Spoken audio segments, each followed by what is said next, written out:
Good afternoon. I wanted to provide for you an overview of the Universal Design for Learning. Grand Canyon University recently accepted a new lesson planning format that you will be using in this course. I do require the use of this lesson planning format as it is accepted by the College of Education for Grand Canyon University. The reason that I wanted to do this presentation and get you on the right foot for moving forward for all assignments in this course is so that you fully understand the components of the lesson plan and make sure that you have the accommodations. We have to remember that with this new lesson plan, universal design encompasses all students, and that's the focus. We want to make sure that you fully understand that it isn't just about accommodations and modifications. Those are additional, and you will use those within your lesson planning, but really, it is about independence for students and for all students, not just our students in special education. I want to open this by giving you this phrase. This is one of my most favorite quotes because we have to think about this. The more help a person has in his garden, the less it belongs to him. I am a huge proponent for independence for all learners, regardless of their disability extent. So I really, even in the moderate and significant disability categories, believe that we have to allow our students to tend their own garden. We have to make sure to give them the dignity of risk and be able to make mistakes so that they fully grasp their education and that they learn from all mistakes. That is called independence. And our whole goal as special educators is to make sure that we are allowing students their education to the greatest independent extent possible. Unfortunately, sometimes in special education, we tend to the garden a little bit too much as the adults because we're of helping nature and that's why we go into our career. But it's very important that we remember that we have to let them tend to their own garden. So I want to talk first about what independence looks like. I'm not going to move into the 10 tips today.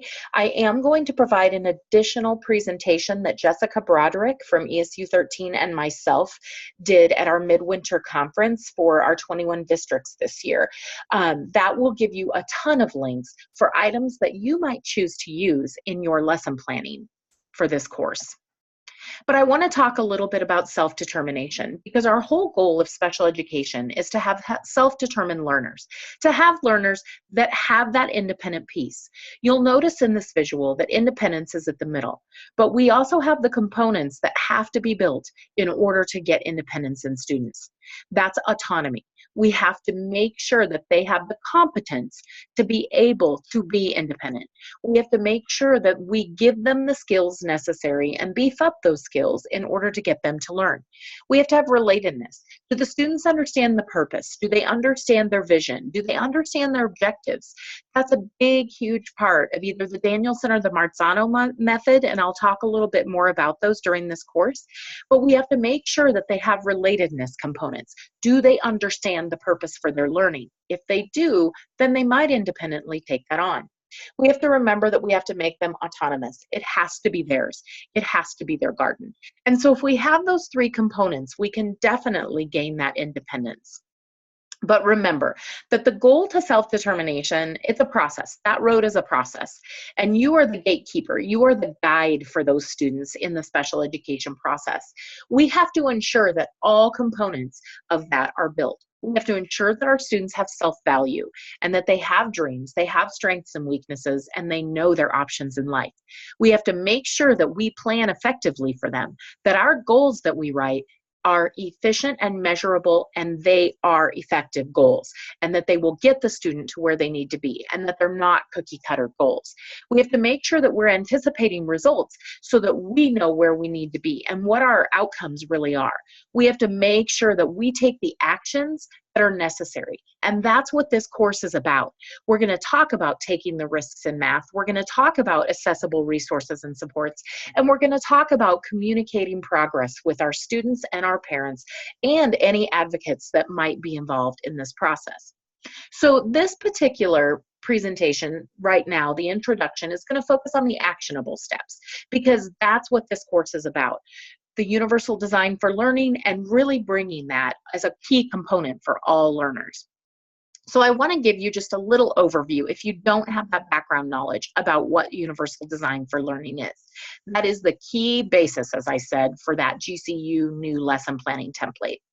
So I want you to be creative for a second, and I want you to think about what an architect or an engineer uses when they talk about universal design. Universal design is not owned by the education system.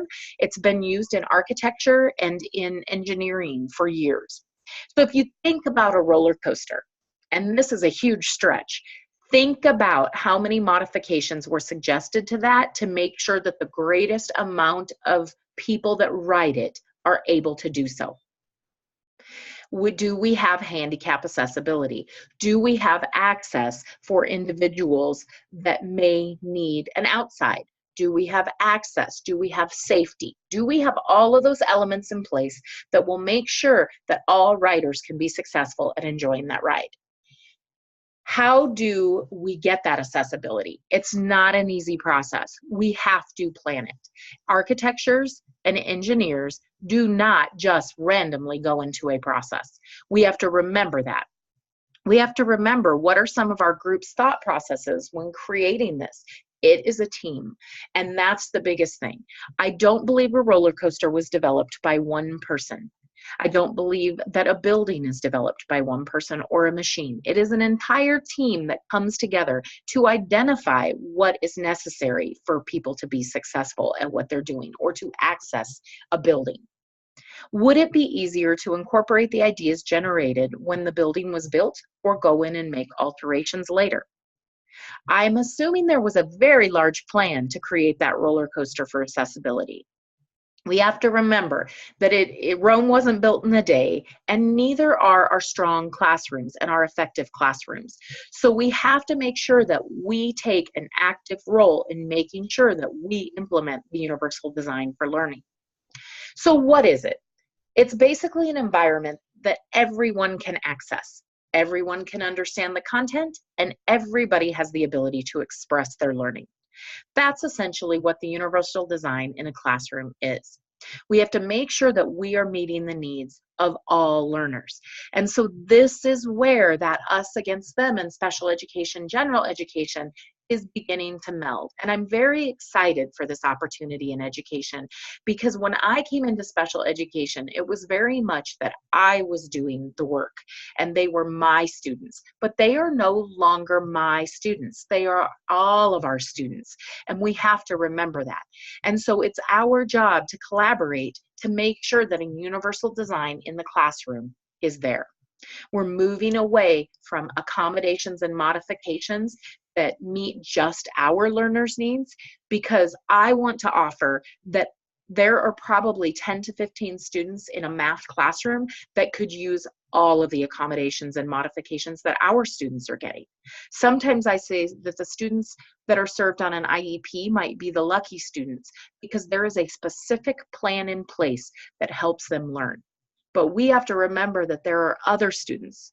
When I was a young learner in a math class, I could have used accommodations and modifications, but I didn't have those. And so we have to make sure that everybody has access to learn math curriculum. So how does it connect to independence and our overall goal of that self-determination? Well, universal design for learning has three key components: a multiple means of representation, multiple means of engagement, and multiple means of expression. And if we allow this, we allow every child in our classroom to flourish in the way that they need to. Like I said, there are three key principles of universal design, and the names may be different in your lesson plan, but essentially they're the same. We're going to represent that information. We're going to show that information to the students. We're going to allow them to express it, and we're going to allow them to be engaged in this process. So what do they really mean? Multiple means of representation is how we give the information to students. Are we using technology? Are we giving them visuals? Are we making sure that multiple intelligences are used in that process? Are we allowing them hands-on tactile learning opportunities to get that representation? That's how we need to remember multiple means of representation. Multiple means of, I'm going to go to engagement first because I think that's the order of your lesson plan. So multiple means of engagement is how are we allowing all students to interact with that material. All of us require it in a different way. If I do not visually see information, I cannot learn. My children try to have me help them with math and they'll read me a problem, but if I cannot see it on paper, I cannot engage in that process of learning. So we have to remember that every learner is different, and it goes to those three key components that you learn in education early. Some people learn visually, some people learn in an auditory way, and some people learn in a tactile way. If you even remember those three things, if you address every lesson to reach the visual learner, the auditory learner, and the tactile kinesthetic learner, then you've had engagement. But if you're only giving them a Nearpod and you're only giving them notes and you're only giving them a lecture, not all learners are engaged. We have to remember that. We have to remember how we get engagement. Then we have to remember that there's multiple means of expression. Not everybody is a writer.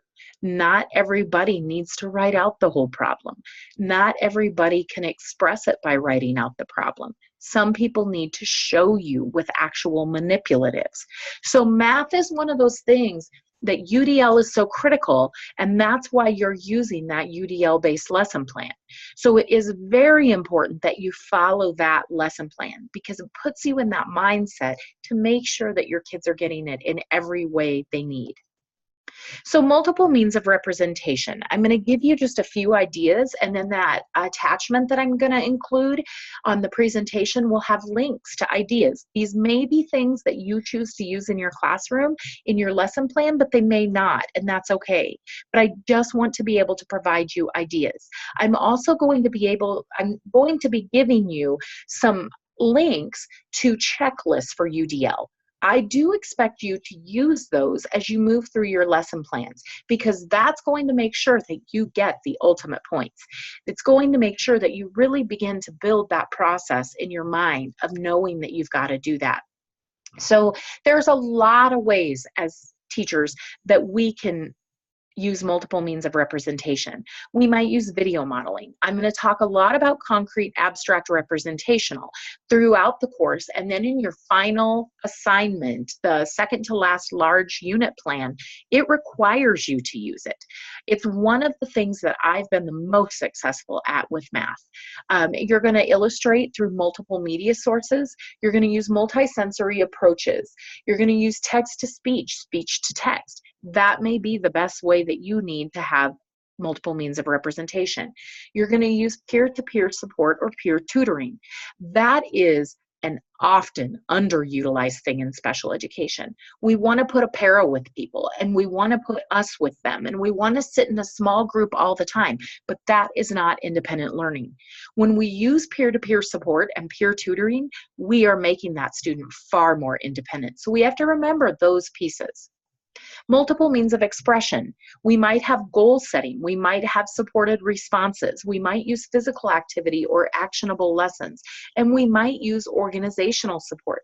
Sometimes our students are able to express their math very well, but they're not organized. And I'm pretty sure you know one of those students. So we have to remember that there's a lot of different things that we can employ within that. Multiple means of engagement. How are we connecting them? How are we keeping them in line? Are we giving alternatives for them to be engaged? Are we using visual supports? Do we have proper behavioral self-regulation in our classroom? Are we using self-rating scales? Are we using things that allow them, manipulatives, things to be engaged? So you're going to have this presentation that I'm going to share as well as a link to this so that you can have a lot of links. There are a ton of resources. Unfortunately, we only had 2.5 hours for that particular presentation, and it's way more than that. So there's a lot in there. Don't feel overwhelmed. Just pick one when you try this out at first. But I just wanted to give you a really good overview of why you are using that, what that means, and how you're going to move forward with that. So I know that was brief, but I want you to think about how all subjects and activities need to be accessible in the classroom. I want you to think about how you're going to plan your UDL classroom. And the link will be within that attachment that I'm giving you that you'll be able to copy and paste. And I really want you to think about the planning worksheet that I hand to you and how you're going to fit that into each area. How are you going to make this all work? And you will use this over and over again throughout your week 1 through 5, I believe it is, lesson plans. For your week 5 lesson plan, that's the unit plan, you will be using the 3-day unit plan that Grand Canyon University has put in. I do want you to use this because it helps follow this format. Do not use 3 separate day ones. Use the unit plan. You'll find that it'll be easier, but it also shows you how you're connecting these components. So this is just an activity that I'd like you to start this class with. Think about how you're going to plan your UDL classroom. Thank you for listening to this today. I know it's a little long, but I wanted to give you a really clear introduction about our expectations for your lesson planning process within this course. So I look forward to moving on in this class and teaching lots of strategies and supporting you in developing your classroom. A final thing that I want you to remember is maybe start a Word document and keep a running list of all the resources that you're going to get. I throw a lot of resources into the discussions, a lot of resources into the announcements, and you will be able to use them as you move forward in your career. So please try to keep some storage place, whether you want to do it in a PowerPoint, whether you want to do it in Word, Google, whatever you want to do, just keep some sort of storage unit for that, because I will be giving you lots and lots of resources. Thank you for listening again, and welcome to our class.